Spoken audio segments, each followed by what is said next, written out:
आपका हरियाणा की तरफ से बहुत बहुत स्वागत और अभिनंदन करते हैं। आदरणीय प्रधानमंत्री जी, हरियाणा के लोग जब भी आपका कार्यक्रम हरियाणा में बनता है, आपकी टकटकी लगा करके प्रतीक्षा करते हैं कि हमारे प्रिय नेता हमारे बीच में कब आने वाले हैं। ये हरियाणा के लोगों का आपके तरफ प्यार है और आपका हरियाणा के लोगों का जो स्नेह है, वो स्नेह ये जो जन सैलाब उमड़ा है, ये बता रहा है कि हरियाणा के लोग आपको कितना प्यार करते हैं। आपने पिछले 10 वर्षों में जो पूरे देश के साथ साथ हरियाणा को भी एक नई दिशा देने का काम किया है, मुझे ध्यान में है। इन 10 वर्षों में हरियाणा में जो रोड्स का इंफ्रास्ट्रक्चर आपने मजबूत किया है, आज हर जिला के अंदर 4 लाइनिंग रोड, आज लोगों के रास्तों को सरल और सुगम करने का काम आपने किया है। मैं देखता हूं, महेंद्रगढ़ भिवानी से अगर चंडीगढ़ जाना होता था 2014 से पहले, तो हमें 8 घंटे 9 घंटे लगते थे। आज आपने एक नया भारत बनाने का जो काम किया है, आज अगर महेंद्रगढ़ से हम जाते चंडीगढ़ तो मात्र 2.5-3 घंटे में हम चंडीगढ़ पहुंच जाते हैं। ये आपने हरियाणा को एक ऐसी सौगात जो 152 दिया है, हरियाणा की तस्वीर और तकदीर बदलने का काम आपने किया है। आदरणीय प्रधानमंत्री जी, आपके नेतृत्व में यह डबल इंजन की सरकार ने जो हरियाणा में एक नई दिशा और दशा तय की है, आज मैं देखता हूं कि हरियाणा के अंदर जो युवा जिनके अंदर है विश्वास, 2014 से पहले था कि नौकरी किसी मुख्यमंत्री के चक्कर काटने से मिलेगी, किसी मंत्री के चक्कर काटने से मिलेगी। आज वो सिस्टम आपने बनाया है कि आज बिना पर्ची बिना खर्ची के हरियाणा के अंदर ईमानदारी से रोजगार देने का काम ये आपकी सरकार ने किया है।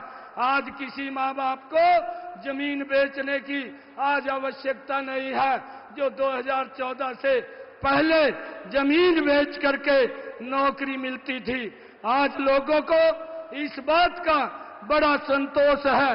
आदरणीय प्रधानमंत्री जी, आज पूरा देश एक ही बात आपके नेतृत्व में बोल रहा है कि अब की बार 400 पार सीटें दे करके तीसरी बार आपको प्रधानमंत्री बनाने का काम करेंगे। और उसी कड़ी में जब मैं हरियाणा के अंदर देखता हूं, हरियाणा के लोगों का जो जोश है, जो आपके प्रति प्रेम है, हरियाणा के 10 के 10 कमल के फूल और एक विधानसभा का कमल का फूल खिला करके जो हमारी संस्कृति में भी है कि 11 का अंक एक शुभ अंक होता है और वो 11 कमल के फूल आपको देने का काम 4 जून को हमारे हरियाणा के लोग करेंगे। आप यहां पधारे हैं, मैं हरियाणा की तरफ से पुनः आपका बहुत बहुत स्वागत करता हूं, क्योंकि ये जन सैलाब जो ठाठा मारता हुआ आज यहां पाली गांव में एकत्र आया है, आपको सुनना चाहता है। आपने चाहे हरियाणा में हमारे एम्स देने की बात अभी पिछले दिनों की है, और गुरुग्राम के अंदर द्वारका एक्सप्रेसवे, जिससे हरियाणा के लोगों को तो लाभ मिला है, परंतु हरियाणा से बाहर के लोगों को भी उसका बड़ा लाभ मिल रहा है। मैं आपका बहुत बहुत स्वागत और धन्यवाद करता हूं। आप यहां आए हैं और आपको ये विश्वास हरियाणा की तरफ से दिलाते हैं कि 11 के 11 कमल के फूल 4 जून को आपकी झोली में डालने का काम करेंगे। आप सबका बहुत बहुत धन्यवाद। जय हिंद, जय भारत, जय भारत। बहुत बहुत धन्यवाद मुख्यमंत्री जी। और अब वो समय आ गया है जिसकी आप बहुत देर से प्रतीक्षा कर रहे थे, लेकिन मैं आज आपके माध्यम से हरियाणा की जनता को एक अपील करना चाहती हूं कि जो नहीं हुआ इस बार हो जाए, कि जो नहीं हुआ इस बार हो जाए। ऐसा बटन दबाना कि दुनिया में जय जयकार हो जाए, उन लोगों की इस तरह से हार हो जाए। ऐसा बटन दबाना कि अब की बार 400 पार हो जाए। अब मैं आमंत्रित करना चाहूंगी भारत मां के लाल को, जिनको इस देश की जनता ने चाणक्य बनकर चंद्रगुप्त की तरह देश की बागडोर सौंपी है। मां भारती के लाडले, मां भारती का विश्व में डंका बजाने वाले समूचे भारत की जनता की आशा की किरण, तपस्वी, यशस्वी, ओजस्वी माननीय नरेंद्र मोदी जी से आग्रह करूंगी कि इलाके की जनता आपको सुनने के लिए आतुर है, बेताब है। आप आए और अपना संबोधन दें।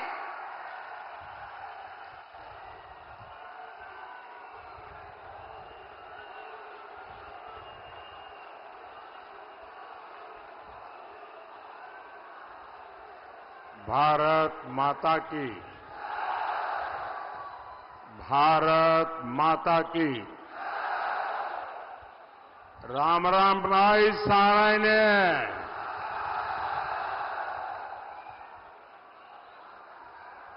आज बुद्ध पूर्णिमा है। मैं समस्त देशवासियों को अनेक अनेक शुभकामनाएं देता हूं। मैं श्रद्धेय गुरु जयराम दास, चमन ऋषि और महान सेनानी राव तुलाराम जी को नमन करता हूं। मेरे जांगला के शहीदों और अहिरवाल की इस भूमि को प्रणाम करता हूं।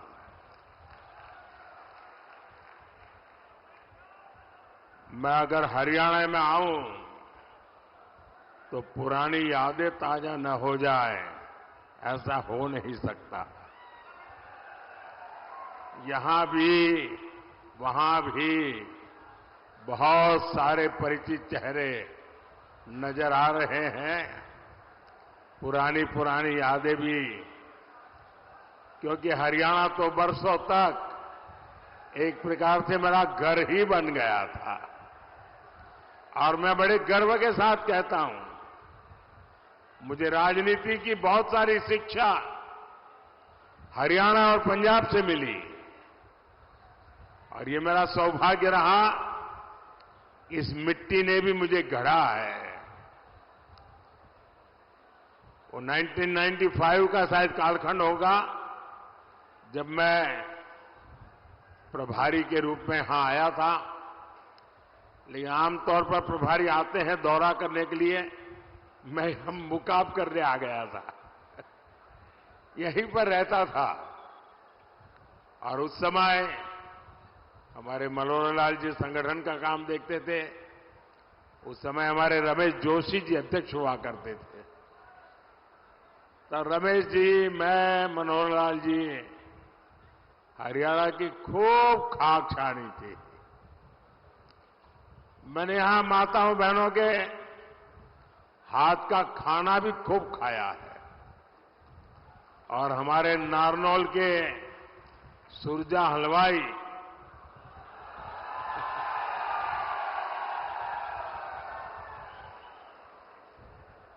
और महेंद्रगढ़ की मिठाई, शायद इसी के कारण ये हमारा राबिला डायबिटिक हो गया। लेकिन अब भी वो इतनी अच्छी बनती है ना सब कुछ। हाँ। और गर्मी की सीजन में एक गिलास राबड़ी, मोटी मोटी रोटी और एक प्याज सारी भूख मिटा देता था। जीत सीधा साधा खाना, वो मेरा हरियाणा।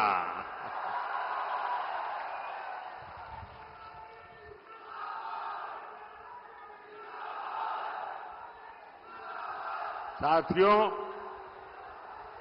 हरियाणा के घी मक्खन का जोर आज पूरी दुनिया देख रही है। सारी भारत विरोधी ताकतें लगी रहती हैं, लेकिन मोदी इनके झुकाए नहीं झुकता है। अभी मोदी को आपका कर्ज चुकाने के लिए बहुत काम करना है।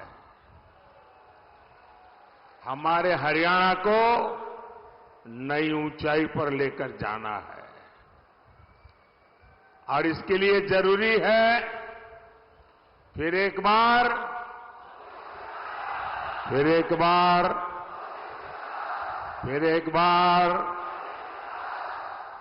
साथियों, ये चुनाव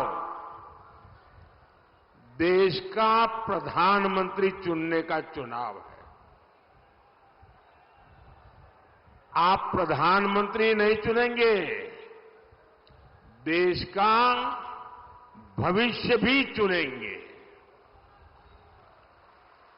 एक और आपका जांचा परखा सेवक मोदी है और दूसरी ओर कौन है? कोई अता पता ही नहीं है।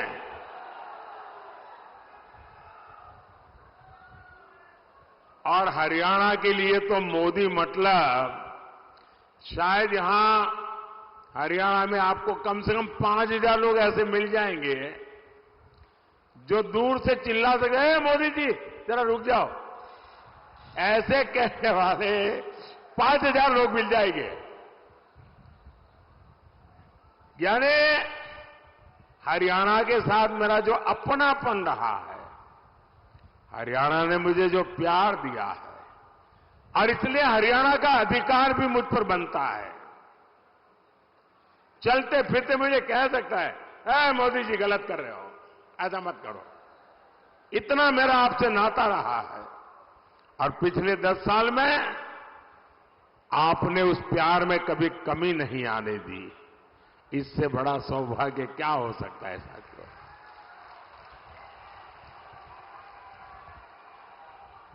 और ये इंडिया अलायंस वालों का हाल तो ऐसा है कि गाय ने दूध दिया नहीं, लेकिन घी खाने के लिए इंडिया वालों में झगड़ा शुरू हो गया। अब ये लोग कह रहे हैं हर साल एक आदमी भारत का प्रधानमंत्री होगा, 5 साल 5 पीएम। आप मुझे बताइए, ऐसे देश चलेगा क्या? चलेगा क्या?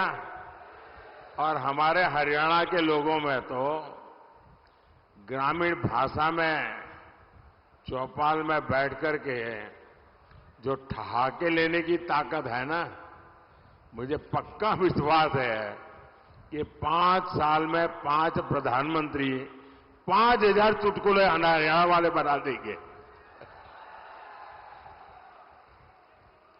साथियों, ये लोग देश को फिर से गड्ढे में धकेलेंगे नहीं तो क्या करेंगे? साथियों, इंडी गठबंधन के लोग ये घोर सांप्रदायिक है, घोर जातिवादी है, घोर परिवारवादी लोग हैं।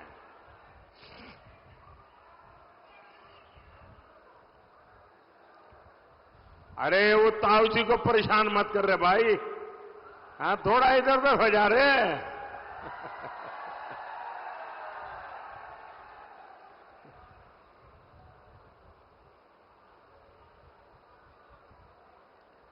देश की जनता इंडी जमात के इरादे पहले ही भांप चुकी है, इसलिए इनका ये हाल हुआ है। 5 चरणों में ही इंडी जमात का ढोल फट गया है। और आपने देखा होगा, तीसरे चरण के बाद इन्होंने रोना धोना शुरू कर दिया। इलेक्शन कमीशन आंकड़े क्यों नहीं देता है, आंकड़े देर से क्यों देता है, इलेक्शन कमीशन ऐसा क्यों करता है, इलेक्शन कमीशन वैसा क्यों करता है। उधर ईवीएम बंद हो गया, उधर ईवीएम चलता नहीं है, उधर ईवीएम का यानी उन्होंने ग्राउंड बनाना शुरू कर दिया है कि पराजय का ठीकरा किसके सर पर फोड़ा जाए। और इसलिए बराबर जम करके इस बार ईवीएम को गालियां दे रहे हैं। हम सब जानते हैं भाई, जिस भूमि में कोई पैदावार न हो, कोई किसान उसमें एक भी बीज डालेगा क्या? जिसमें फसल न हो, ऐसी जमीन पर या ऐसी सीजन में कोई किसान एक भी बीज डालेगा क्या? जब पता है कि इनकी सरकार नहीं बनने वाली, तो कोई उधर वोट डालेगा क्या? कोई डालेगा क्या? ये हरियाणा वालों को तो कहने की जरूरत ही नहीं है जी, क्योंकि उनको मालूम है भाई, इनकी सरकार 7 जन्म में भी बनने वाली नहीं है।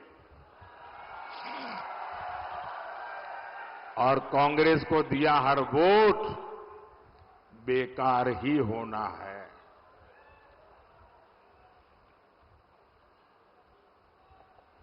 इसलिए आपको सरकार बनाने के लिए वोट करना है। और सरकार किसकी बनने जा रही है?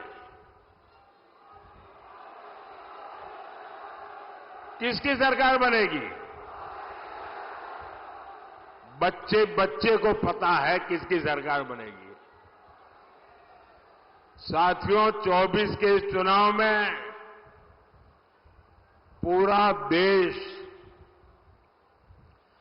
कांग्रेस की सच्चाई जान गया है। कांग्रेस और इंडी वालों के लिए देश में भी बड़ा उसका अपना वोट बैंक है। इन लोगों ने वोट बैंक के लिए देश का विभाजन करवाया। एक भारत और दो मुस्लिम राष्ट्र बनाए। अब इंडी वाले लोग कह रहे हैं कि बचे हुए भारत पर भी पहला अधिकार मुसलमान का है।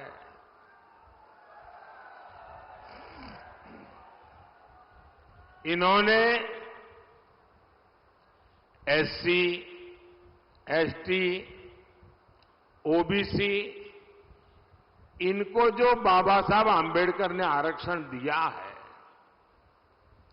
भारत के संविधान ने जो आरक्षण दिया है, इसको छीन करके वे वोट जिहाद करने वाले लोगों को देना चाहते हैं।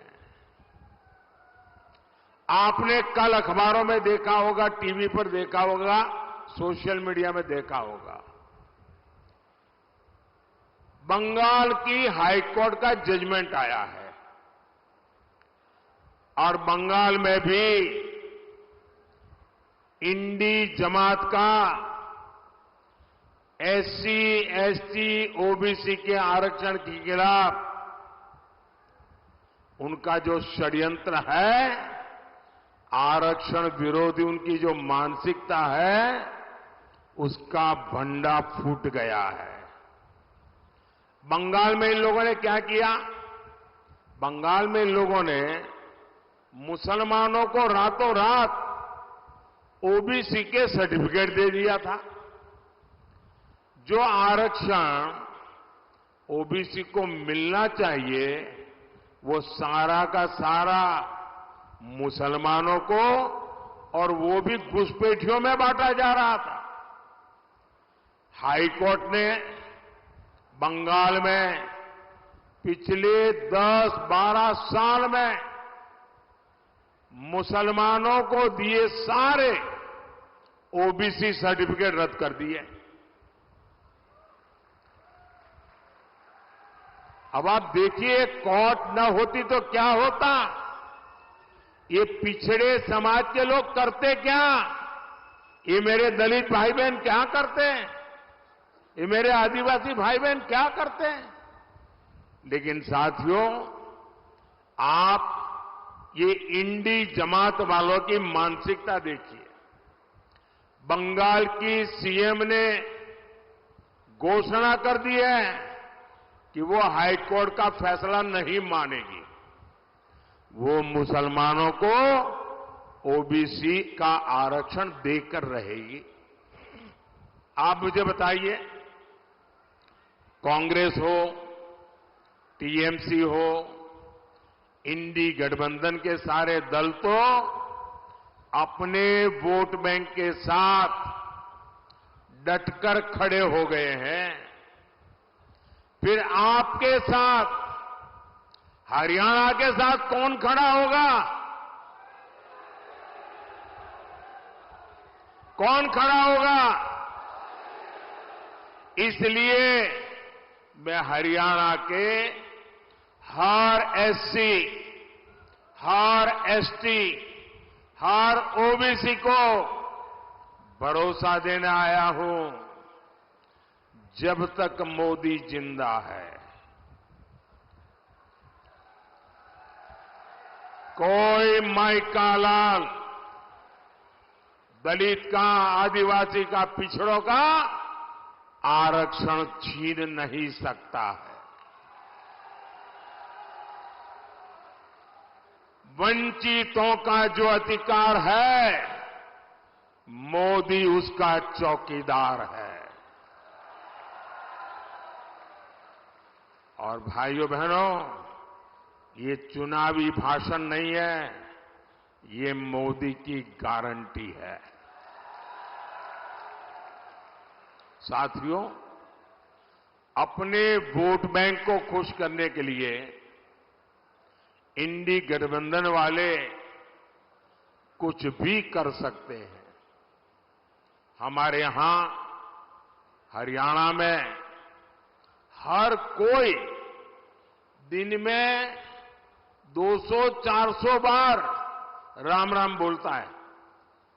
हर 10 कदम पर वो राम राम बोलेगा ही बोलेगा। राम राम के बिना हरियाणा में कोई काम होता है क्या? लेकिन कांग्रेस का बस चले तो हरियाणा में राम का नाम लेने वालों पर ये लोगों को गिरफ्तार कर लें। कांग्रेस पूरे देश से ही राम को हटाना चाहती है। कांग्रेस जब तक सत्ता में रही उसने राम मंदिर नहीं बनने दिया। कांग्रेस ने राम मंदिर प्राण प्रतिष्ठा तक का बहिष्कार कर दिया।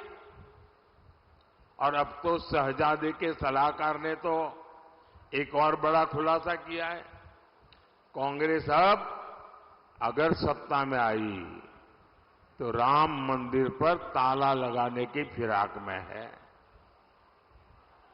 कांग्रेस चाहती है कि हरियाणा के लोग रामलला के दर्शन तक नहीं कर पाए। वो रामलला को फिर से टेंट में भेजना चाहते हैं। क्या हरियाणा के लोग ऐसा होने देंगे क्या? रामलला को फिर से अपमानित करेंगे क्या? क्या ऐसे लोगों को मेरा हरियाणा जवाब देगा कि नहीं देगा? हर बूथ में चुन चुन करके उनको साफ करेगा कि नहीं करेगा? साथियों, कांग्रेस हमारी आस्था का ही नहीं, हमारे तिरंगे का भी अपमान करती है। 370 के नाम पर कश्मीर को देश से अलग किसने रखा? किसने रखा? 70 साल तक कश्मीर में तिरंगा किसने नहीं फहरने दिया? आज ये लोग कह रहे हैं ये सत्ता में आए तो फिर से 370 वापस लाएंगे। क्या हम कश्मीर के हुए बलिदानों को बेकार जाने देंगे क्या? बेकार जाने देंगे क्या? कांग्रेस के मंसूबों को क्या हरियाणा कामयाब होने देगा क्या? साथियों, कांग्रेस ने देश के पूर्व फौजियों के साथ भी धोखा किया, एक्स सर्विसमैन के साथ धोखा किया। उन्हें दशकों तक पूर्व फौजियों को 1 रैंक 1 पेंशन नहीं मिलने दी। कांग्रेस झूठ बोलती थी कि ओआरओपी 1 रैंक 1 पेंशन, उसके लिए 500 करोड़ रुपया पूर्व फौजियों को देंगे। अब ये चुनाव जीतने के लिए पूर्व सैनिकों के साथ धोखा किया गया और कांग्रेस के जहन में सेना के प्रति, सैनिकों के प्रति नफरत का भाव भरा पड़ा है। और 1962 में पंडित नेहरू की जो ऑरा का गुब्बारा जो फूट गया, चाइना के हाथों हमें जो हमारी पिटाई हुई, वो उसके लिए गुनहगार हमारी देश की सेना को मानते हैं। और आज भी वो परिवार उसी मिजाज में हमारी सेना का अपमान करने के मौके ढूंढती रहती है। और उसी बदले की भाव से उसने 500 रुपये ऐसे ही फेंक दिया और कह दिया कि वो आरोपी हो जाएगा। वो आरोपी होने का मतलब क्या होता है, वो मोदी ने आकर के बताया। मोदी ने आकर के जब ओआरओपी लागू किया, 1 रैंक 1 पेंशन लागू किया, उन्होंने 500 रुपया का खेल खेला था, आपकी आंखों में धूल झोंकने का पाप किया था। मोदी ने जब एक्चुअली ओआरओपी लगाया, 1.25 लाख करोड़ रुपया लगा। कितना? अरे जरा बताइए ना, 1.25 लाख करोड़ रुपया। अब कोई मुझे बताए कहां 500 करोड़ और कहां 1.25 लाख करोड़? ये 1.25 लाख करोड़ रुपया पूर्व सैनिकों के परिवारों के बैंक के खाते में जमा हो चुका है। जब सैनिकों का मान रखने का जज्बा होता है तो काम भी उसी जज्बे से होता है। साथियों, हमारे हरियाणा को भी लूटने में कांग्रेस ने कोई कोर कसर नहीं छोड़ी थी। मैंने तो अपनी आंखों से देखा है कांग्रेस के समय में क्या हाल था हरियाणा का। जो मुख्यमंत्री बनता था वो अपने जिले के बाहर नहीं देखता था। ऐसा कोई क्षेत्र नहीं जिसे लूटने का खुला खेल न चलता हो। आपको याद है ना, नौकरी दिलवाने के नाम पर ये लोग जमीनें बिकवा देते थे। ट्रांसफर पोस्टिंग की तो खुली इंडस्ट्री चलती थी। सड़कें गड्ढों में होती थी, उद्योगों पर संकट आने लगा था। आप कल्पना करिए, अगर कांग्रेस कुछ दिन और रह जाती तो हरियाणा का क्या हाल करती। साथियों, बीते 10 वर्षों में हमने कांग्रेस के पाप धोने में बहुत मेहनत की है। आज हरियाणा में आधुनिक हाईवे और एक्सप्रेसवे बन रहे हैं। अब न दिल्ली दूर है, न चंडीगढ़ दूर है। हम नारनौल वाले सुबह चंडीगढ़ से निकलते हैं और जात करके काम पूरा करके शाम को रात घर पहुंच जाते हैं। गुरुग्राम वालों का तो जीवन ही द्वारका एक्सप्रेसवे ने आसान कर दिया है। इसलिए अब इस पूरे एरिया में नए नए उद्योग लग रहे हैं, रोजगार के नए अवसर पैदा हो रहे हैं। भाइयों बहनों, मैं गुरुग्राम के युवाओं से भी कहना चाहता हूं, अगले 5 साल ये देश में एक बड़ी क्रांति का समय होने वाला है। आप देखिए कैसे नए नए सेक्टर्स हमारे नौजवानों का भाग्य बदलने वाले हैं। Semiconductor sector, drone sector, startup sector, food processing sector, green energy sector, green hydrogen hub, pharma hub, अनगिनत। और इन सब में बहुत से ज्यादा काम मेरे देश के नौजवानों को मिलने वाला है। आपके हर सपने पूरे होंगे, क्योंकि आपका सपना ये मोदी का संकल्प है। साथियों, कांग्रेस के विश्वासघात का भुक्तभोगी तो हरियाणा का किसान भी रहा है। यहां उसने किसान को सिंचाई के पानी तक का इंतजाम नहीं किया। हम नहरों को जोड़कर यहां तक पानी पहुंचा रहे हैं।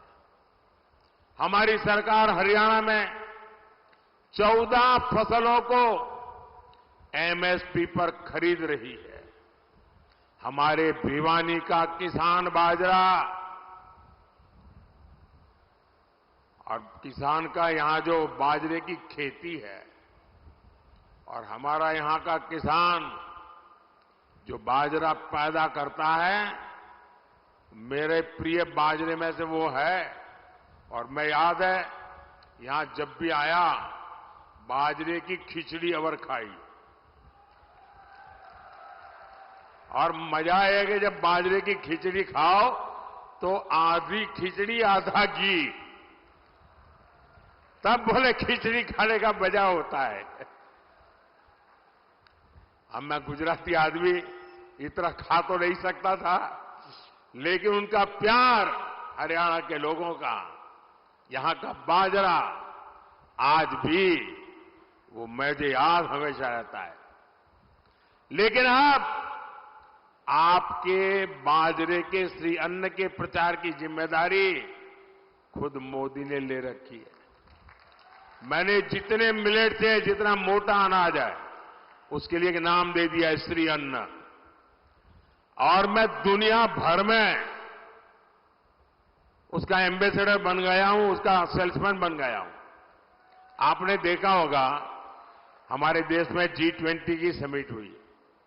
दुनिया भर के बड़े बड़े नेता यहां आए थे। दुनिया की सबसे बड़ी ताकत जिसको कहें वो सब G20 में थी। और मोदी ने उनको क्या खिलाया?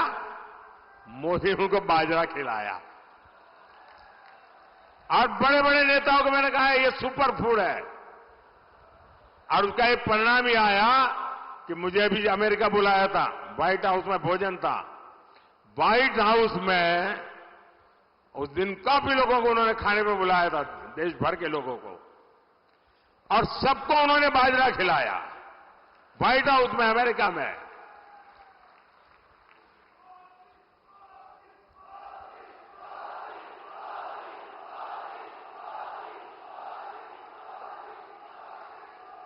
साथियों,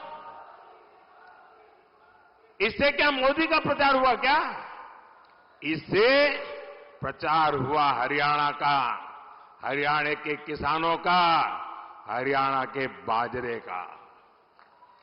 साथियों, इस क्षेत्र के विकास के लिए हमने चौधरी बंसीलाल जी के साथ मिलकर सरकार चलाई थी।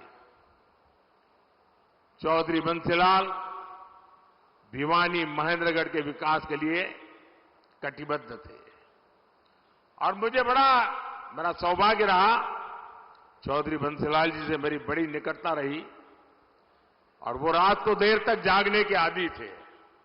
तो कभी कभी हमारी मीटिंग रात को 1 बजे के बाद शुरू होती थी, और कभी कभी सुबह सुबह तक चलती थी। उनके पास अनुभव की इतनी बातें हुआ करती थी, और मैं देखता था कि जब भी बातों में स्वामी दयानंद सरस्वती जी की बात आती थी, ऐसी एक मीटिंग नहीं होगी कि स्वामी दयानंद सरस्वती की बात निकली हो और चौधरी बंसीलाल जी की आंखों से आंसू न टपके हो।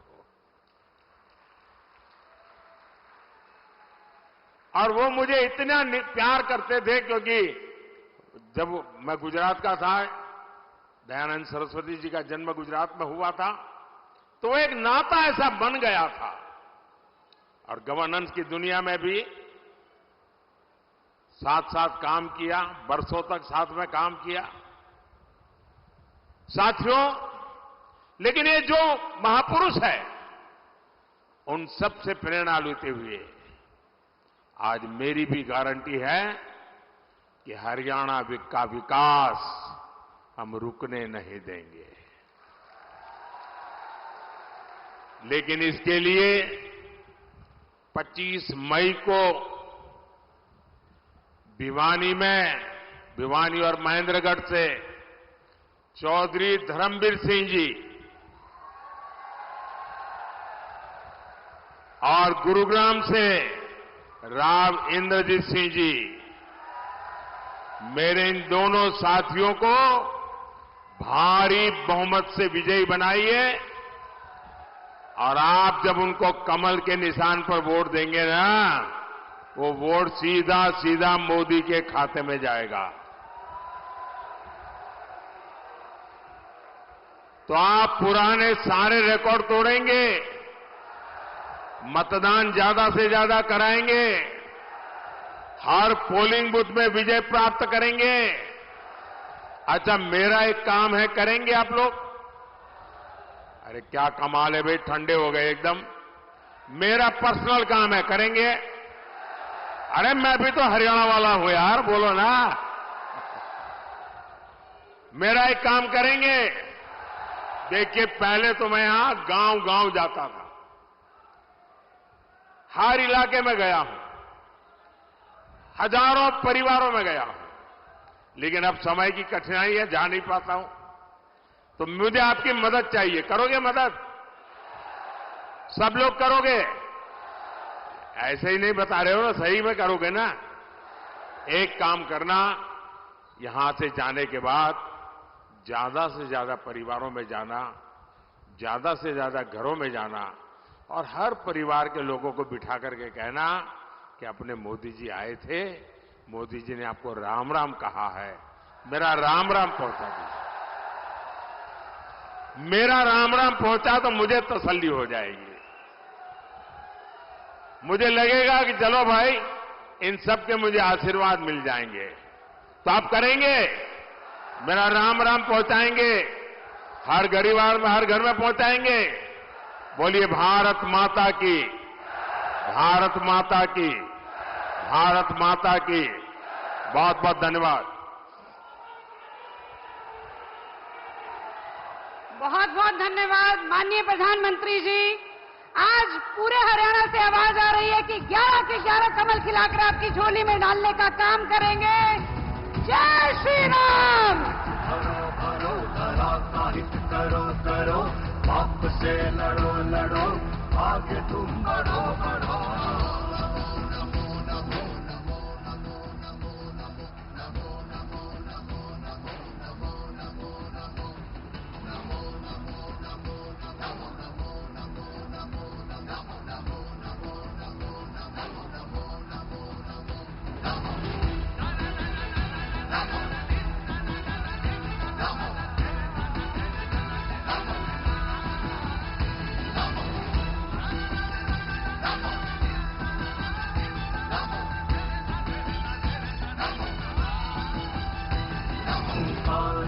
भरो भरो धरा का हित करो करो, पाप से लड़ो लड़ो, आगे तुम बढ़ो बढ़ो।